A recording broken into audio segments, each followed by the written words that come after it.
தண்ணி ஊற்றி வைக்கிறோம். மறுநாள் அதை நல்லா கையில கரைச்சிட்டு, சில பேர் அதுல கொஞ்சம் மோர் விட்டு கொஞ்சம் துளி உப்பு போட்டு சாப்பிடுவாங்க. சில பேர் தண்ணியே விட்டு கரைச்சி அப்படி சாப்பிட்றவங்களும் இருக்காங்க.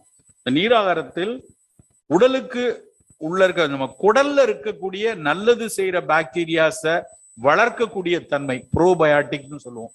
அந்த ப்ரோபயாட்டிக் தன்மை இந்த நீராகாரத்துல நிறைய இருக்கு. அதோட அந்த நீராகாரத்திலேயே நல்லது செய்யக்கூடிய லாக்டோபாசிலஸ், சால்மோனெல்லா மாதிரியான பாக்டீரியாஸ் அதுல இருக்கு. ஸோ அது ப்ரோபயாட்டிக்காவும் ஒரு சப்ளிமெண்டாவும் ப்ரீபயாட்டிக்காவும் இருக்கு அப்படிங்கிறத இன்னைக்கு புரிஞ்சிருக்காங்க. அதோட இந்த IBS IBDன்னு 2 நோய் இருக்கு. இரிட்டபிள் பவல் சிண்ட்ரோமாங்க. சாப்பிட்ட உடனே டாய்லெட் போறது, சில பேருக்கு மோஷன்ல சீதம் போறது, அப்புறம் நிறைய சளி மாதிரி போறது, இதெல்லாம் குணப்படுத்தக்கூடிய ஆற்றல் நீராகாரத்துல இருக்கு அப்படின்னு இருக்காங்க. ஸோ நீராகாரம் மிக மிக சிறப்பான ஒரு உணவு. கண்டிப்பா